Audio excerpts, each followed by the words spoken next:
What's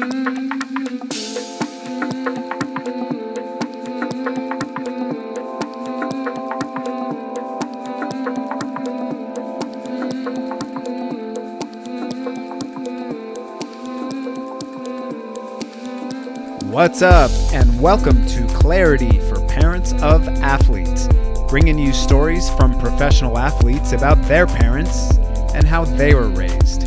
My name is Gabe Nosair from aclearmind.com.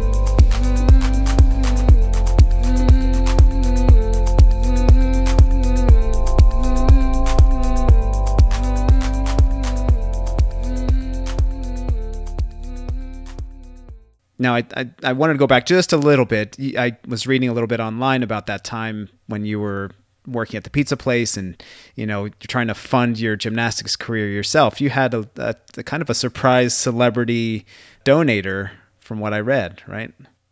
Yes, I did. Pamela Anderson actually sponsored me.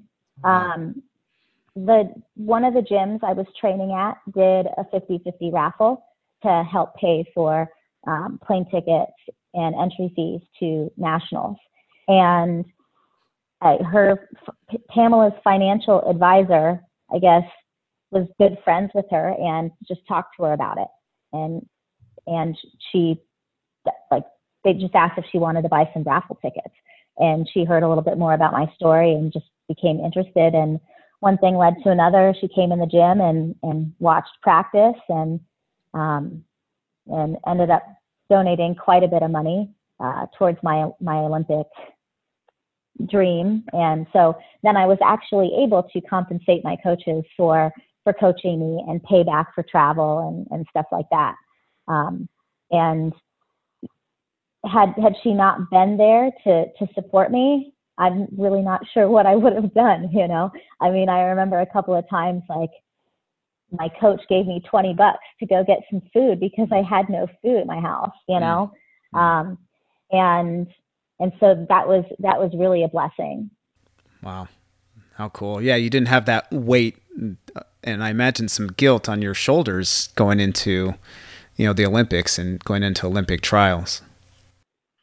Yeah. And at one point I had to stop working at the pizza place, and I mean, I still had to pay rent, and Los Angeles is not cheap. So, I mean, I was racking up credit card bills. They were maxed out. It was definitely not, it was a stressful situation to be in, especially at that young of an age.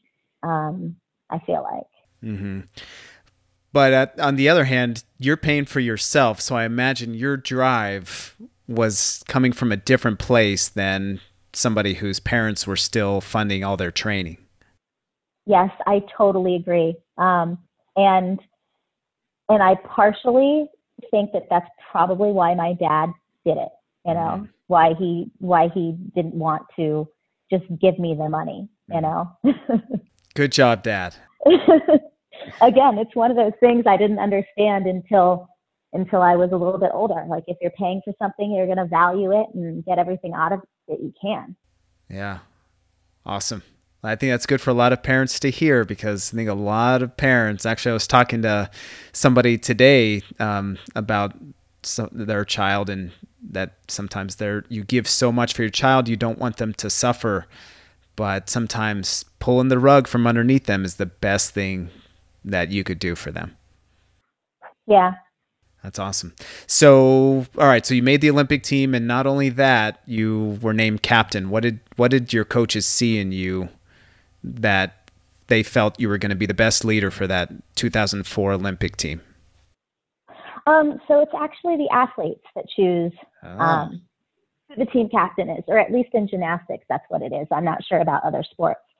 I think one of the alternates was also on my world championship team, and I was the team captain then. But I was the only person on the team that had done college gymnastics and had been around the team. And I was very good at, motivating and getting everybody ready to go and have a good practice and, address certain concerns that they had that nobody else would say anything about. And it was just minor stuff. Like the coaches, there's the stigma of eating in gymnastics always. And the coaches would sit down right next to us every single time that we would have a lunch, a dinner, a breakfast, and they'd kind of like pretend like they weren't looking, but they'd be looking at what you had on your plate. And Marta would make a comment about like, oh, that's very little, good job, And so, I mean, it got to the point where the girls were like, they're like, we feel like we can't even eat normally because they're just looking at what we have on our plate, And so I was able to tell Marta and tell the coaches, look, we're a team, we need to bond. And so I think you just need to consider that every single mealtime is a team meeting for us, because if you guys are always here, we can't bond as a team. So it was stuff like that I was willing to speak up and say stuff, talk to the adults about. So I think it was more of the communication. The girls on my team, there were 2 16-year-olds, 2 18-year-olds, and then myself and Anya were both 25. Anya her husband was her coach, and she had defected from Cuba. Wow. And so I was the one that had, I think, just a little bit more of experience in general. Yeah. Man, and what you just said about having too little on your plate it's really disturbing. I mean, you guys are burning what, like 3,000 calories a day for, I don't know how many. I'm just totally throwing out a number there. Like, you need to fuel your bodies, Yeah, I mean, I completely understand. And we're talking about, 2004. I mean, it wasn't that long ago, but it seems like a long time ago. I think there's been so much more that's changed since then, about how just people are more nutritionally aware. Yeah. And I think that, like, my coach was always just like, eat whatever you want. You're training and you need it, but choose wisely. And I think it was just mainly Marta and her Eastern Bloc kind of style of, this is the way that you do things. Yeah. Another thing was I'm vegetarian. I grew up vegetarian. Well, you would go to the ranch or you go to a meet and they'd have like your meals pre-made and pre-packed and stuff like that. Well, it would be like salad, rice, and a piece of chicken. And I couldn't eat the chicken. And so Marta's just like, that's too bad. You should be eating meat, So there was a lot of stuff like that was happening. And I had like my protein powder and stuff like that I would take. But what was like during the Olympics, what was happening is the athletes weren't eating their food, their proper meals, stuff that's healthy for you, the vegetables, the meat, all that stuff. And they were going back to the athlete lounge and grabbing like protein bars, meal replacement bars, junk food, and then eating all that stuff later. And that's not the way to handle the situation either, And so my coach was always like, eat what you want to eat. And just remember, if you decide to have 4 meal replacement bars, they're meal replacement bars. So I just don't think that people knew that much about nutrition, but I was lucky to have a coach that understood that. That is lucky. And when you were saying all this stuff, my wife's a dietitian, and man, she's gonna be, I could imagine, she's gonna be squeezing her fingers into her hands, making a fist when she hears all this. But I'm glad things are changing and people are becoming more aware, because nutrition is so huge, and how athletes are going to perform, and how humans are going to perform on a day-to-day basis. And we really take that for granted because we are fed with these images and these ideas that cheaper is better for us, and just eat based on what's in your wallet and don't take any consideration of what you're actually ingesting, So yeah, not to get off too far off track. Let's get back on track into the Olympics. So it was in Sydney, correct, in 2004? Athens. All right. Athens, 2004. So yeah, how was it in Athens for you, the home of the Olympics? What was that meet like? Really, you're there to go do a job. So it's very much train, eat, sleep, train, eat, sleep, train, rest. That's pretty much what you do. And we were there for, I think, 2 weeks ahead of time. And then gymnastics competes at the beginning of the Olympic Games. So usually we don't get a chance to go to opening ceremonies because we usually have a meet the next day.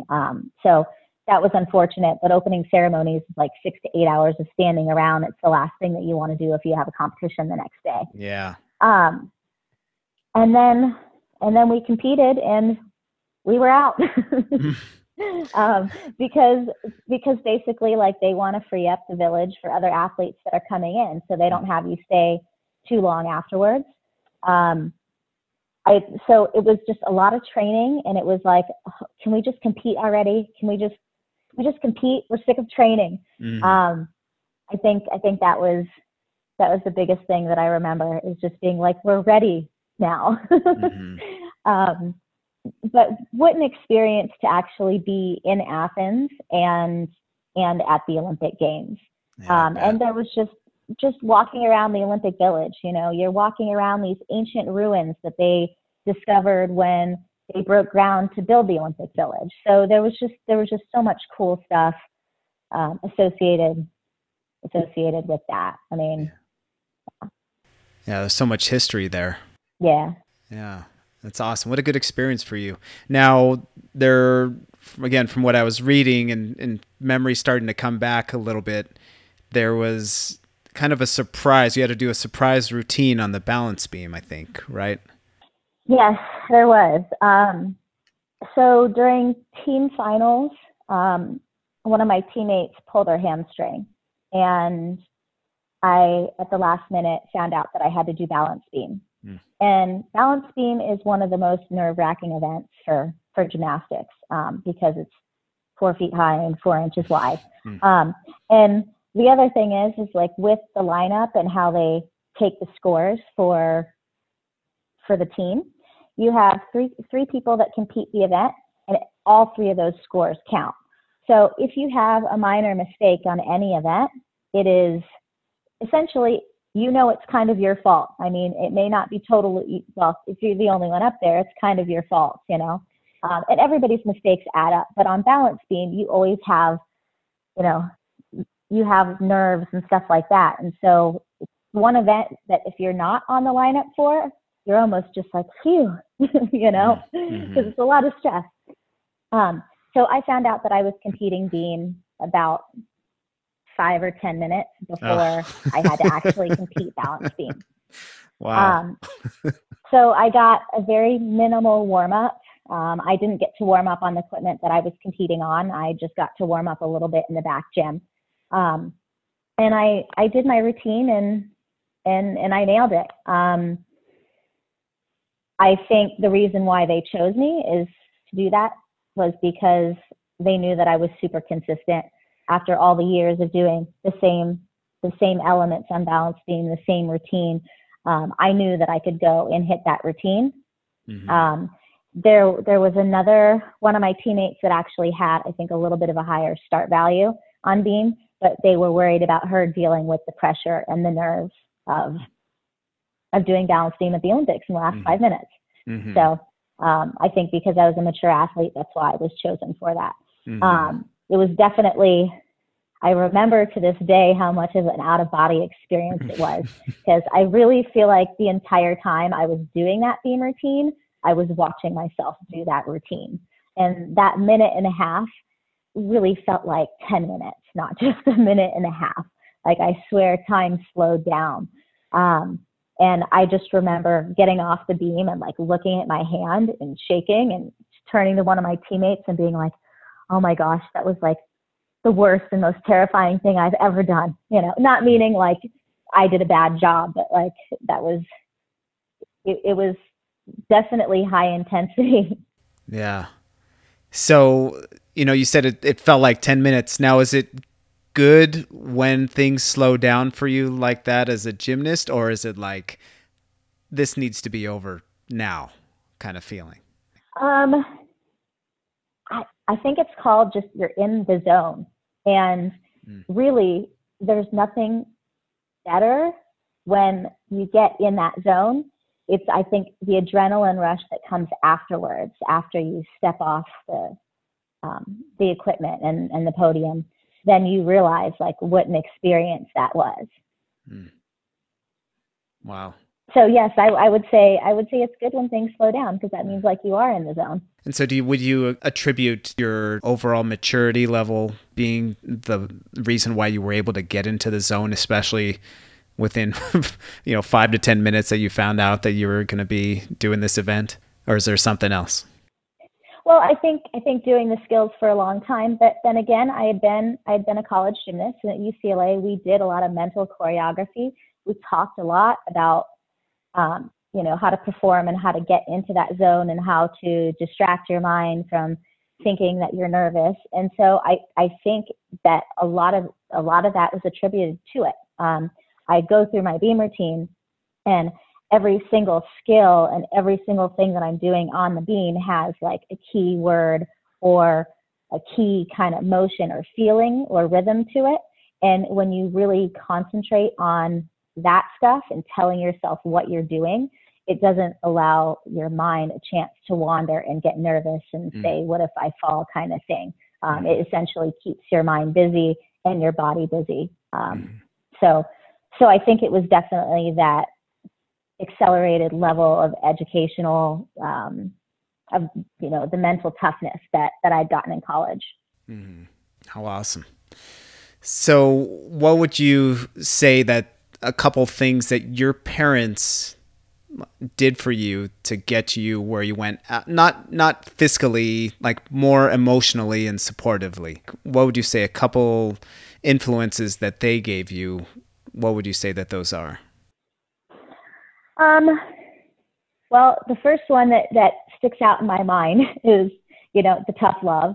I think you need to, they knew what kind of kid and what kind of athlete I was. And so I think that kind of tough love, they knew that would kind of stray me in the right direction, following through with that world championships. And then again, my dad saying that he's not going to fund my Olympic experience. I think they knew that I was the type of person that would rise to that occasion. And I mean, I think just the support at home, after a hard day of practice, my mom would be willing to sit down and listen to me.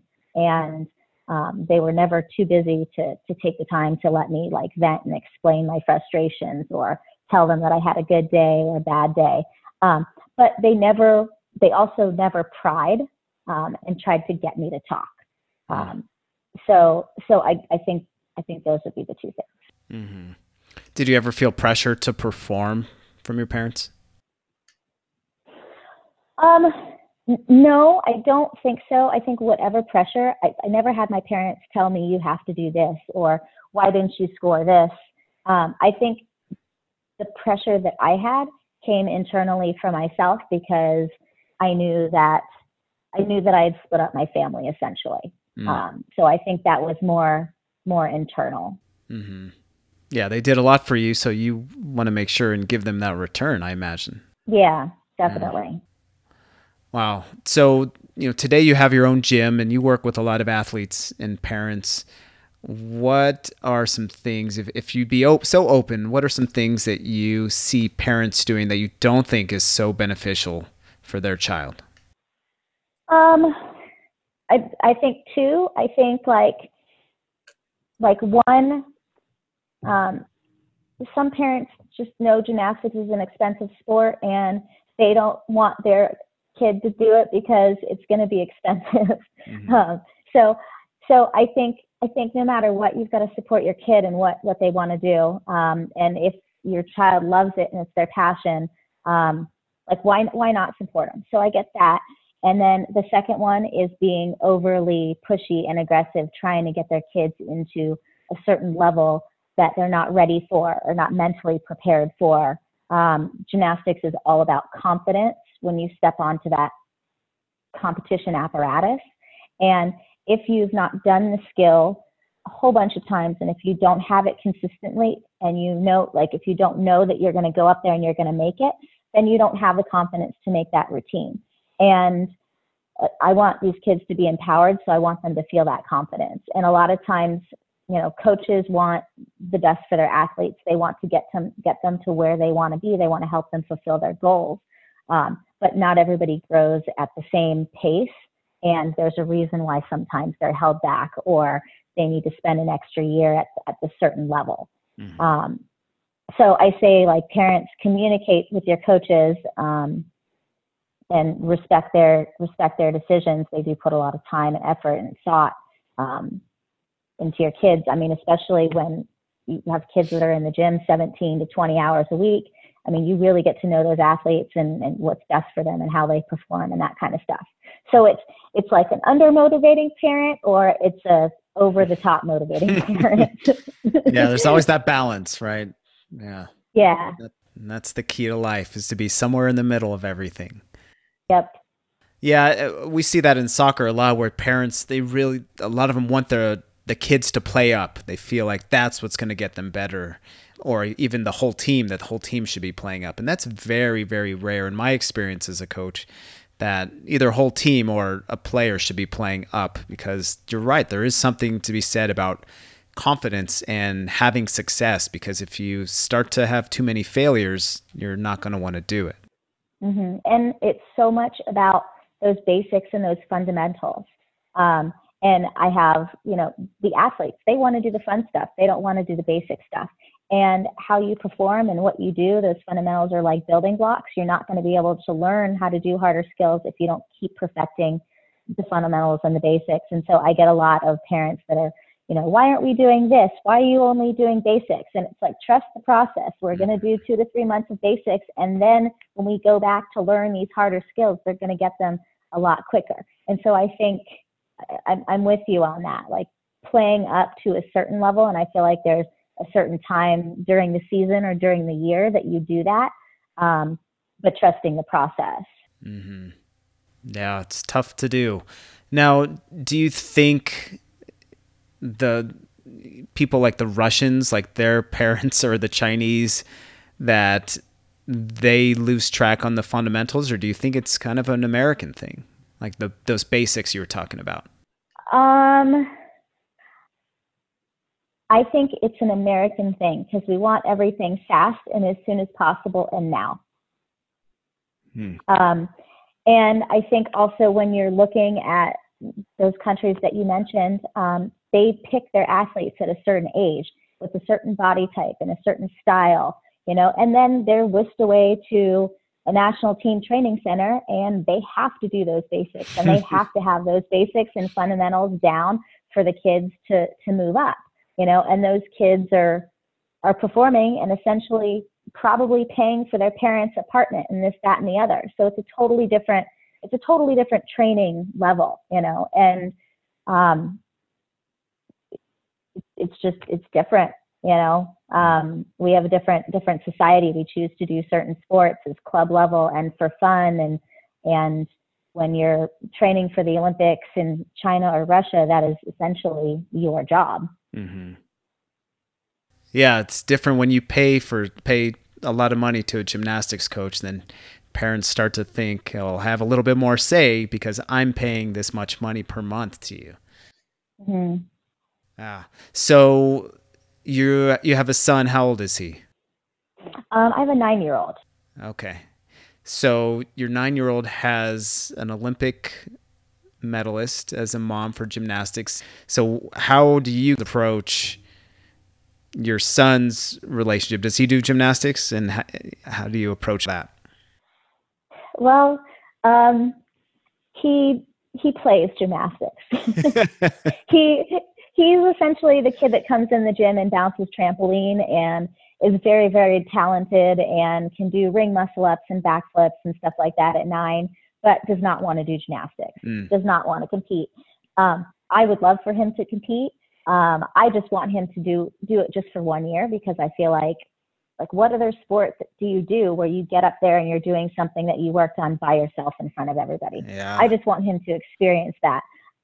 But I don't push him. I think he'll figure out what he wants to do. He's done 1 season of soccer that he really liked, and then he's been playing baseball since he was really little, like 4. Mm-hmm. So he really likes baseball. and he likes to come into the gym and play, but I'm not going to force him to do anything. I think he needs to make that decision on his own. That's awesome. That's good. You're not pushy because, they've got to love it, and maybe he will love it at some point. Yeah, but if I push him, he's gonna just do the opposite. Is what I feel like. He was taking classes for a while, and then I started having him come in and doing a little bit of team practice, and he just didn't like it, and so I stopped. He stopped wanting to come in the gym because he didn't want to do that. And so I'd rather have him happy in the gym playing, doing what he's like, doing what he likes. As long as he's doing something active, I'm happy. Yeah. So what was that like for you emotionally when you could see that your son didn't really like the sport that you loved at that level? I don't know, like maybe just a little bit of a bummer, but I totally get it. I mean, you have to stand in line and you have to listen to your coach and you have to do push-ups and it's hard. So I can totally understand why he didn't want to do it. I mean, before when he was taking preschool classes, it was fun and it was play. But when it's time to put in that hard work, he's just not ready to do that. Mm-hmm. I think he'll be ready to do that. Like, he's willing to do it during baseball practice. Mm-hmm. So it just has to be something he wants to do. I mean, it's kind of sad, but at the same time, I just want him to be happy. Yeah. And it's possible to have both. It's possible to be sad, but then also, want him to have his own life. Yeah. That's really good parenting. I applaud you for that. So I have a couple more questions before we wrap up. Number one, do you think you have to train 42 hours a week to be an Olympic level gymnast? Absolutely not. I think that 20 hours is fine. I think that doing cross training and doing other things, just something as simple as going for a hike on the weekends or paddle boarding and finding some other things that you can do outside of the gym, I think that's really, really healthy and important. But no, I don't think you need to be training 42 hours a week, especially at that young of an age. Yeah, and I imagine it's something, at least in the past, that training at a high level for gymnastics, there's no cross training that came along with it. And I'm glad you found that. And do you implement that kind of cross training mentality with the athletes that you work with? I do. We don't get a chance to do it very often, but in the summer, we usually completely switch up training. And like they did CrossFit one year. This year we had a yoga instructor come in every Friday. And then we also did some like functional fitness training and stuff like that. So we try to do some different things. Awesome. Yeah, it's so important for the body to heal and not have just the impact for over the days and over the years, the impact that it has, the impact of the impact, that has on your joints is just not so good. That's why cross training is so important. So that's great. That's great to hear you're doing that. Now, if you had a couple pieces of advice for parents who are raising athletes, whether they're gymnasts or outside another sport, what would they be? Well, I think number one, getting good recovery time, making sure that they're getting a good night's sleep, making sure that they're fueling their body with something healthy, that they have snacks during practice that are appropriate, not, a candy bar or going to a vending machine. So I would definitely say recovery and rest, because that's something that completely gets overlooked, or, they just don't think it's that important. Because when you're done with practice, you've got to come home and do homework. So often you're up late. So on the weekends, definitely getting in those rest days. That's awesome. Anything else you want to say to parents out there?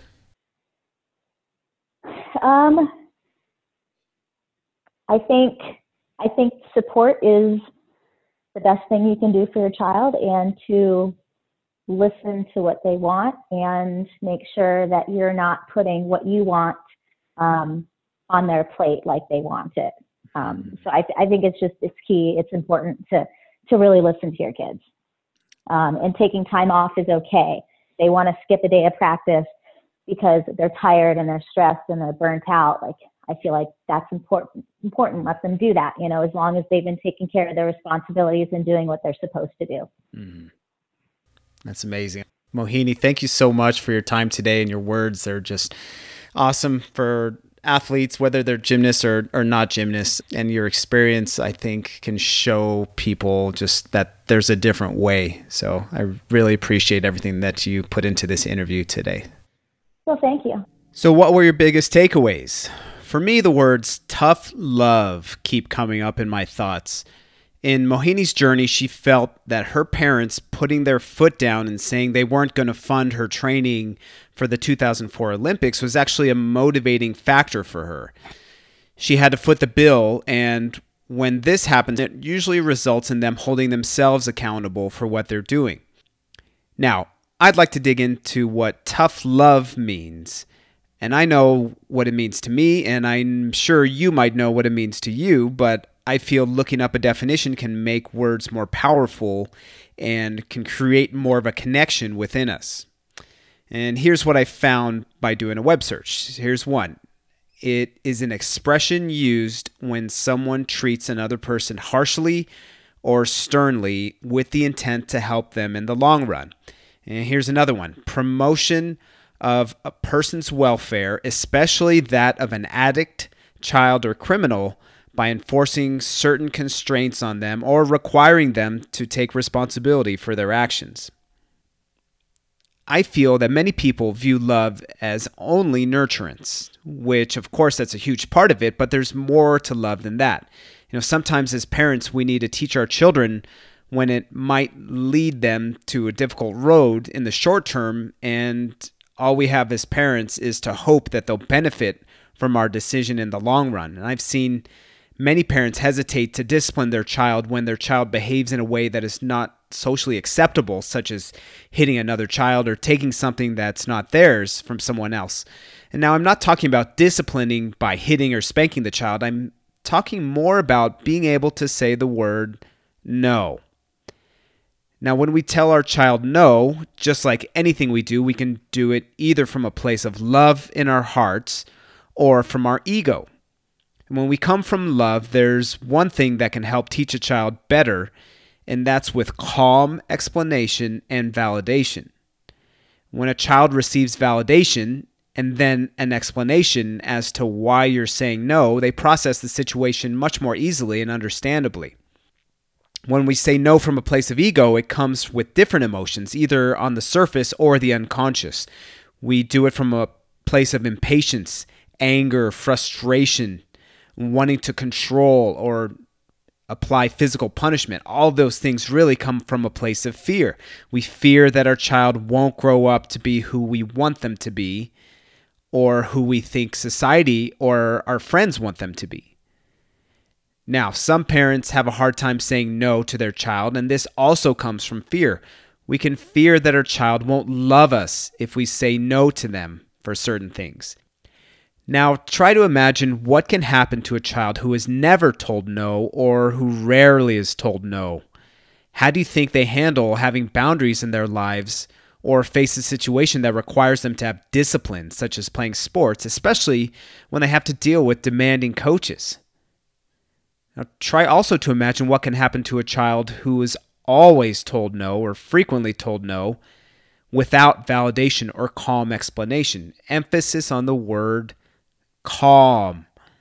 Do you think they feel free in their soul to express themselves on the field or on the court or in the gym? Now, as usual, what I find most beneficial for myself and for others in life is to be somewhere in the middle. The balance of masculine and feminine, discipline and support. Children flourish more when they have a balance of both in their lives, and you do too. It's perfectly okay to tell your child no at certain times. Again, it's going to be best received with validation and explanation. Tell them that you totally get how they feel and explain to them why you're choosing to say no, and wrap it all up with validating to them that you love them dearly. They may be upset with you in the short term, but will appreciate it in the long term, whether they thank you or not. Now, my other quick takeaway is the lack of pressure that Mohini felt from her parents to perform. She said in the interview that she already felt pressure within her because of what her parents did to support her, letting her move away at 12 to live with another family, spending who knows how much money in total for her pursuit to make the Olympics. Mohini saw that as such a sacrifice, which it essentially was, and that created pressure within her to make it worthwhile to her family. Now, do you think she would have made it to UCLA and the Olympic team if her parents added pressure on top of that to perform at these events? And my guess is probably not. Now, this goes back to my interview with Ashley McIver Demerit, who said to me, athletes get so much pressure from their coaches and their peers that the last place they need it from is their parents. Now, this is so profound. Pressure is 100% thought-based. When we start thinking about what our coaches are saying or how our peers are performing or what our parents are doing for us, we can create thoughts that create pressure. But it's easier to release that pressure when we know that we're loved deeply by all those influences in our lives and that our thoughts don't define who we think we are and that we are still whole and perfect, whether we or our children win a gold, silver, bronze, or no medal at all. Trust your child's journey, love them deeply, support them deeply, and tell them no when it's needed. Thanks for listening. As always, you can connect with me on my website, aclearmind.com, or on my social media platforms, which you can also find on my website. Much love to you and many blessings.